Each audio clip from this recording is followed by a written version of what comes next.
Alors, bonjour à tous. Cette première vidéo est pour montrer comment installer Abinit.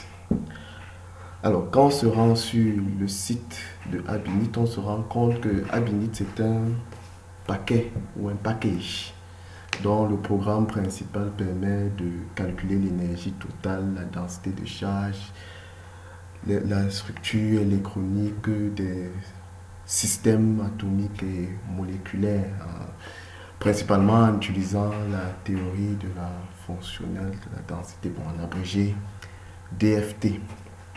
Alors, pour installer Abinit, nous allons présenter ici particulièrement la méthode d'installation sur Ubuntu. Nous devons dire qu'en réalité, il y en a trois, pour être précis.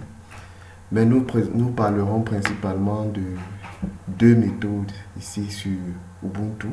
Ça, c'est pour Abinit. Puis, nous parlerons aussi également de l'installation de AbiPy. AbiPy qui est un package Python qui permet de visualiser certains résultats fournis par Abinit. Alors, d'entrée de jeu, nous dirons que Abinit a pour avantage d'être installable facilement sur Ubuntu.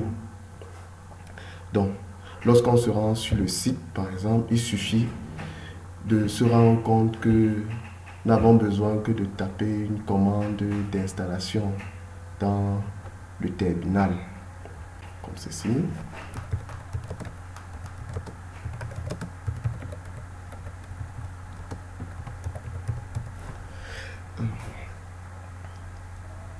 J'agrandis un peu pour que ça soit un peu mieux visible. Alors, il suffit de taper ça, vous validez.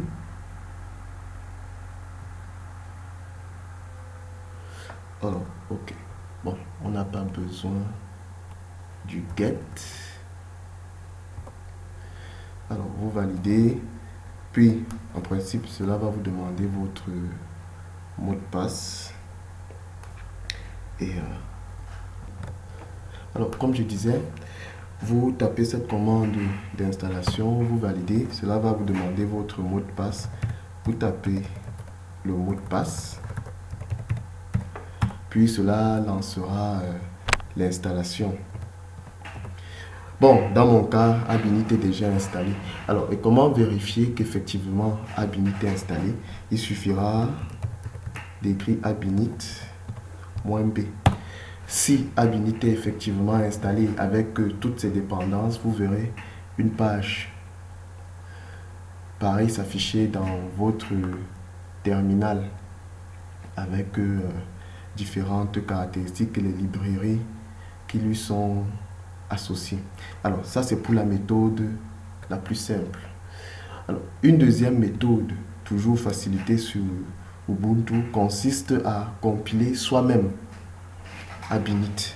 Alors, donc, pour compiler soi-même Abinit, il faudrait récupérer le paquet source sur le site de Abinit. Alors, on a deux possibilités pour récupérer. Soit aller directement sur dans le GitHub où se trouve Abinit et télécharger le fichier compressé. Une fois qu'on l'a téléchargé, on le décompresse comme ceci, par exemple. Alors, on se rend compte que là, sur le site, il donne la méthode pour obtenir la version 9.04. Bon, elle est obsolète. La dernière version, c'est la version 9.6.2 qu'on on peut s'en rendre compte ici, n'est-ce pas? C'est la version 9.6.2 qui est la dernière version stable de Abinit. Donc, il suffira d'aller sur ce site directement. Donc, on n'a qu'à remplacer le 0.4 simplement par 6.2. On télécharge et une fois téléchargé, il suffira de décompresser puis de suivre la procédure pour la compilation. Mais avant toute chose, il y a des paquets qui sont nécessaires au fonctionnement de Abinit lorsqu'on souhaite compiler Abinit soi-même. Alors, le premier qui est le plus important, c'est Fortran, parce que Abinit s'appuie sur le langage de programmation Fortran. Alors sur Ubuntu, c'est assez facile, il vous suffira de faire un sudo apt install gfortran, qui est la version open source de Fortran qu'on retrouve sur Abinit. Alors Abinit aussi utilise a la capacité d'utiliser tous les processeurs qui se trouvent dans l'ordinateur. C'est pourquoi il a besoin d'un logiciel qui permet de faire des calculs en parallèle. Et en même temps aussi, lorsque on le compile, on peut le compiler en exploitant ce parallélisme. Donc il s'agit de MPI. Donc il faudra nécessairement installer aussi la librairie de MPI. Il y a également d'autres librairies qui sont toujours liées à Fortran, qui sont très importantes, à savoir LAPACK et BLAS. Et enfin, il y a aussi des librairies très importantes, on ne dirait pas secondaires, mais qui sont aussi utiles pour le bon fonctionnement de Abinit. Alors, ce que je conseille une fois qu'on a téléchargé Abinit, c'est de décompresser le fichier de Abinit directement dans son dossier personnel. C'est-à-dire qu'il faudra éviter que dans le chemin qui mène au dossier de Abinit, qu'il n'y ait pas d'espace dans les noms de dossier. Et une fois qu'on est dans ce dossier, il suffira donc d'aller dans le terminal et se mettre dans ce dossier-là.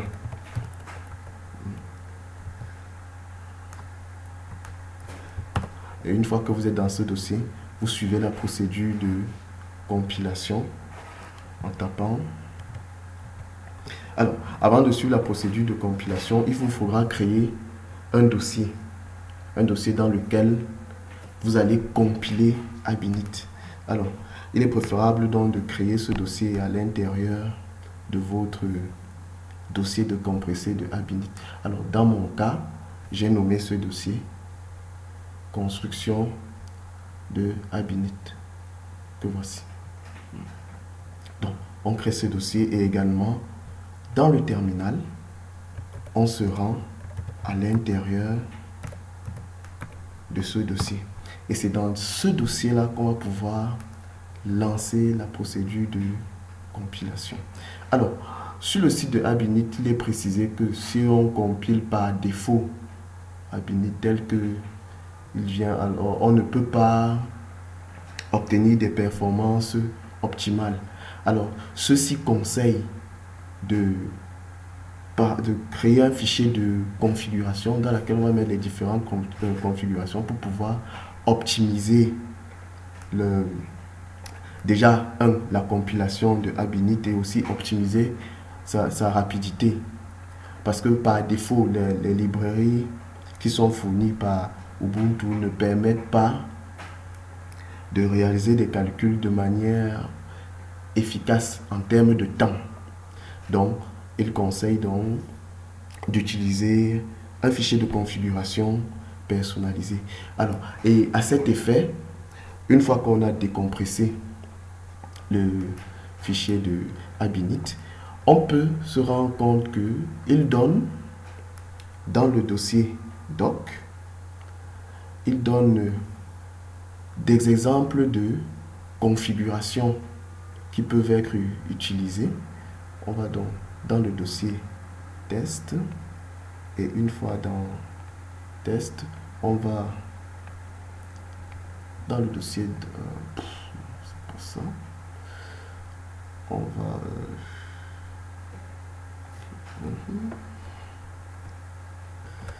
alors une fois qu'on est dans le sous-dossier doc, comme je disais doc, qui se trouve dans le dossier de Abinit que nous avons décompressé, dans doc on va dans build et là-dedans il y a un dossier qui s'intitule config example qui donne des exemples de configurations qu'on peut utiliser en fonction des caractéristiques de l'ordinateur que nous avons sous la main. Alors, dans notre cas, nous avons essayé de configurer. Je vais vous montrer ça. Voici notre configuration, c'est-à-dire notre fichier de configuration. Nous l'avons appelé ma configuration abinit.ac. C'est une configuration assez personnalisée. Il faut bien savoir, il faut bien comprendre ce qu'on a l'intention de faire avant de configurer. Alors, je vous propose que si vous ne connaissez pas, si vous ne savez pas comment procéder, de laisser la configuration par défaut qui vient avec Abinit, ça va compiler, ça va fonctionner. Mais là où je voudrais attirer l'attention, c'est que la librairie que nous avons utilisée pour dans l'algèbre linéaire, alors par défaut, Abinit utilise une configuration qui fonctionne avec Fortran, qui vient par défaut. Je vais vous la montrer en prenant un des templates proposés par Abinit. Alors, ici, pour faire l'algèbre linéaire, alors, par défaut, dans votre système d'exploitation qui est Ubuntu, pour faire l'algèbre linéaire, Abinit utilisera Netlib, qui se trouve déjà par défaut dans Ubuntu. Mais nous avons préféré MKL, qui était une librairie fournie par Intel, qui nous semblait un peu plus efficace que celle fournie par défaut dans Ubuntu. Alors, c'est pourquoi, concernant l'algèbre linéaire, nous avons choisi cette version-là, MKL. Alors, donc, une fois que vous avez votre fichier de configuration et rendu dans le dossier dans lequel vous prévoyez construire, c'est-à-dire compiler vous-même Abinit, il vous faudra juste taper comme ceci.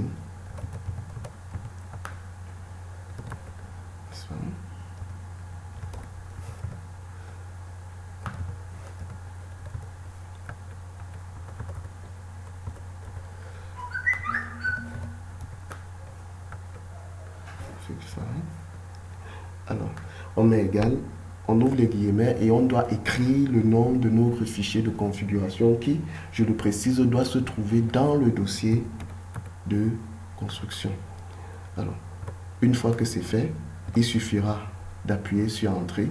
Et si votre fichier de configuration est correct, il va, le logiciel de configuration qui vient avec Abinit va écrire les différents paramètres qui correspondent à ceux que vous avez mis dans votre dossier, votre fichier de configuration. Alors, si tout est OK, il va faire un ensemble de tests pour vous assurer que les librairies sont présentes, c'est-à-dire que le nécessaire est présent pour la configuration. Il vous faudra juste patienter. Et quand tout est OK,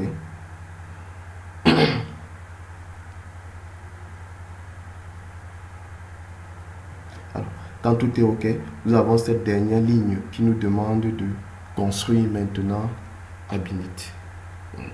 Alors, c'est une opération que nous avons déjà faite, donc nous n'allons pas relancer la construction ici.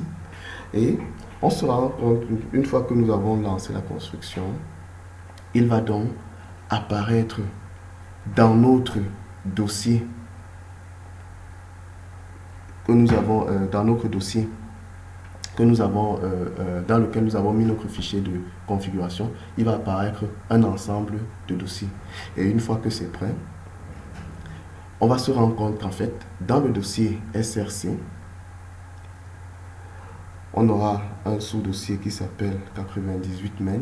On aura donc notre programme Abinit qui a été construit. Alors, on peut s'en rendre compte de cette manière. Il suffira de faire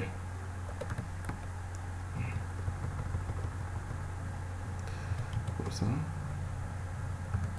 SRC.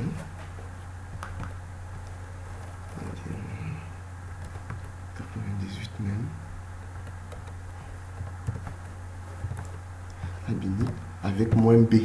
Moins B comme nous avons présenté tout à l'heure. Alors, et si la compilation s'est bien passée, vous verrez un message identique à celui qui ressemble à celui qui a été obtenu avec le Abinit installé par défaut sur Ubuntu.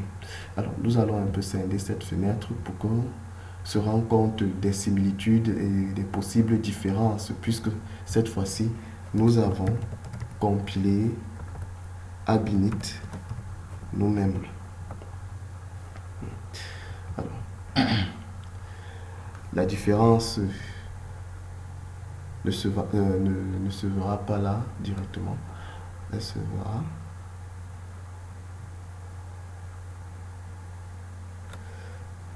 un peu plus bas.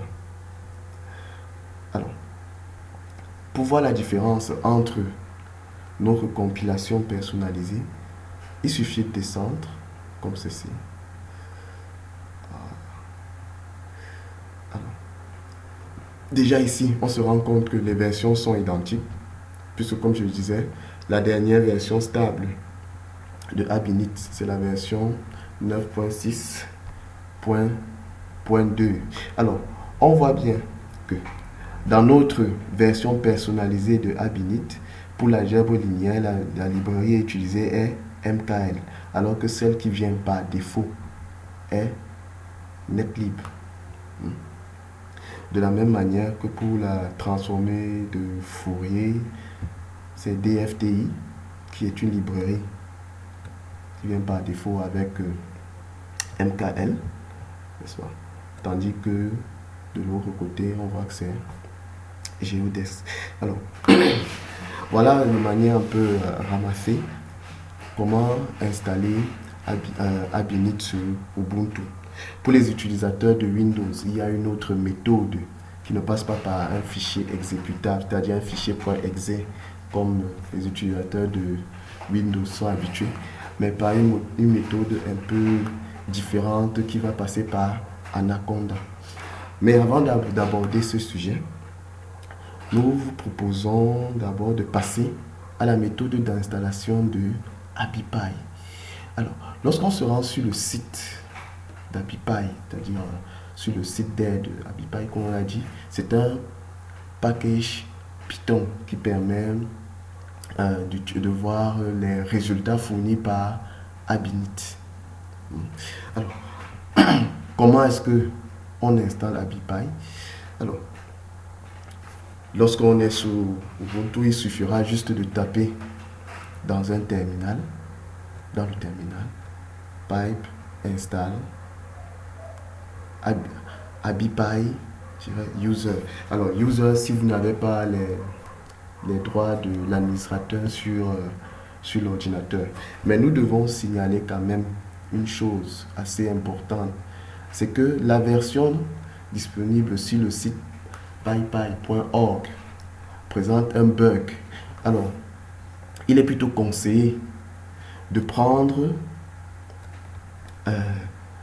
AbiPy directement dans le GitHub, de le compiler soi-même, puis d'installer. C'est la méthode la plus simple. Alors, c'est ce que nous avons fait.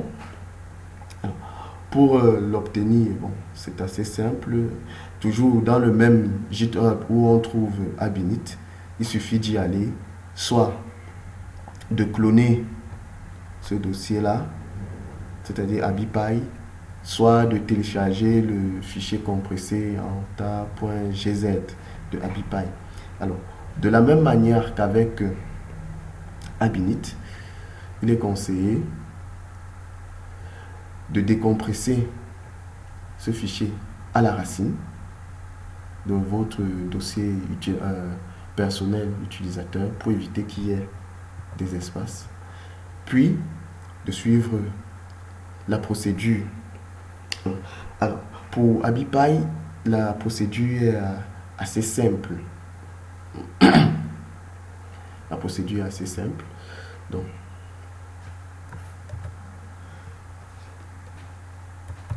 on ira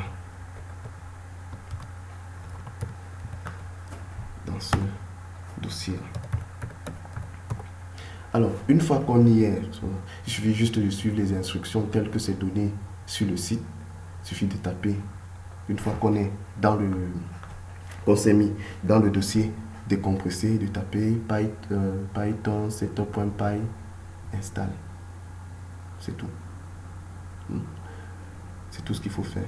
Mais avant, il faut construire. En réalité, il faut d'abord commencer par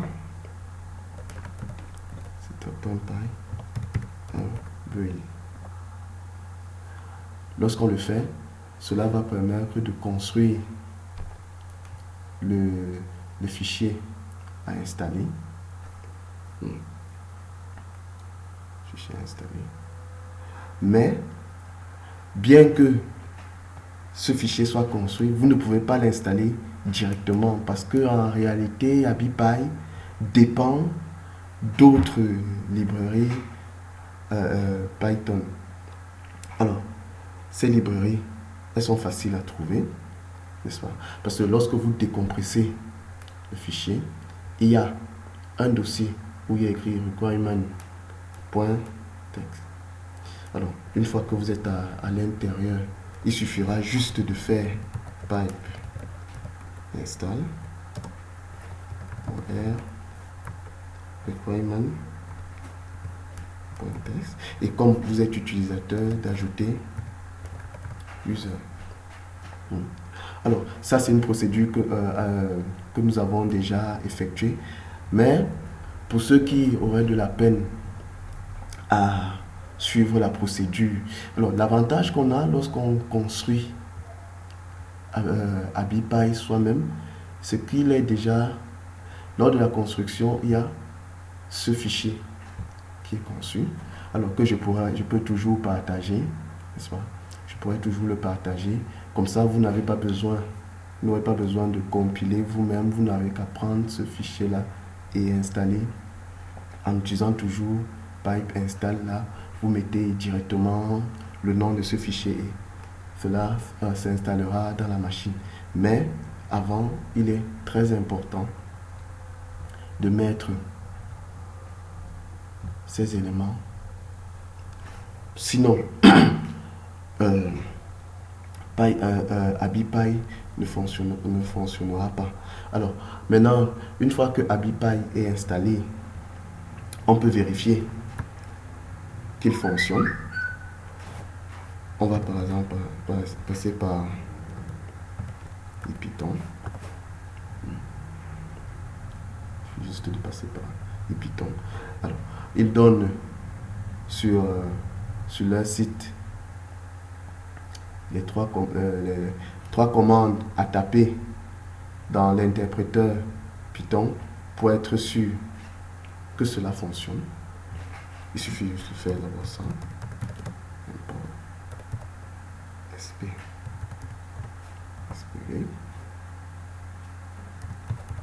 Import.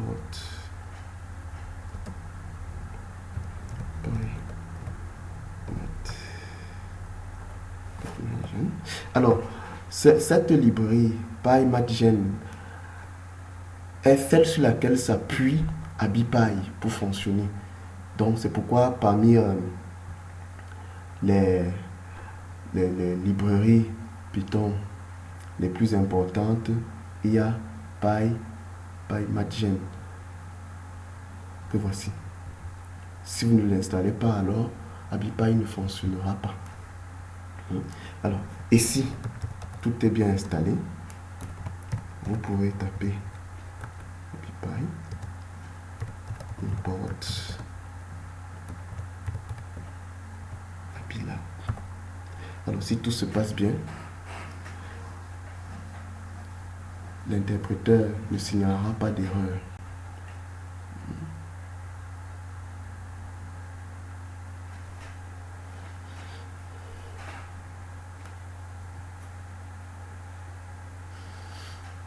Alors, ça, c'est juste un message d'alerte qui n'est pas très important, mais tout s'est bien passé. Preuve que AbiPi a été bien installé. Pour les utilisateurs de Jupyter Notebook, ils peuvent aussi taper les mêmes commandes dans Jupyter Notebook comme précédemment.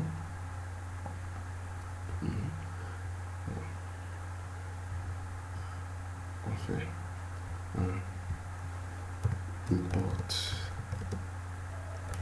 splib, import file imagine from AbiPi, import Abilab, et on vérifie.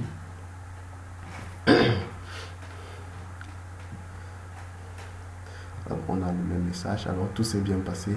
Ça signifie que cela a été installé. Alors, un élément très intéressant, une fois qu'on a installé AbiPi, est un de ces modules qui est semblable à une interface graphique. Alors, nous allons la présenter ici. Il suffit d'écrire abigail.py. Alors, quand si AbiPi est bien installé, ça veut dire que vous avez abigail.py. Alors, abigail.py est une interface web. Une interface web. Alors, quand vous la lancez, elle va lancer un serveur local.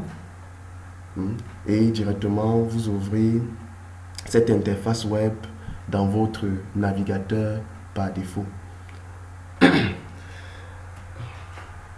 Patientons que cela s'ouvre. Alors, voici l'interface. Abigail est une interface pour AbiPi qui permet par rapport aux différentes pages qui sont faites de regarder des résultats de calcul, c'est-à-dire des résultats de fichiers de sortie donnés par Abinit, de générer aussi des fichiers d'entrée. Alors, mais nous reviendrons dans une autre vidéo sur cette interface qui est assez intéressante. Alors, pour nous résumer, lorsque nous sommes sous sur Ubuntu, autant pour moi, nous avons deux possibilités pour installer Abinit. La première qui est celle par défaut, en utilisant un sudo apt install Abinit, car Abinit est déjà disponible dans les dépôts de Ubuntu, ou bien nous pouvons le faire en compilant soi-même. Mais la compilation faite par soi nécessite une maîtrise des différents paramètres de configuration de Abinit, c'est-à-dire on doit avoir un fichier de configuration dans lequel on va mettre les différents éléments de base de manière manuelle. Les éléments de base, c'est-à-dire les librairies qui vont être liées à Abinit et que Abinit pourra utiliser. Sur ce, je vous donne rendez-vous dans une prochaine vidéo pour les premiers pas avec Abinit.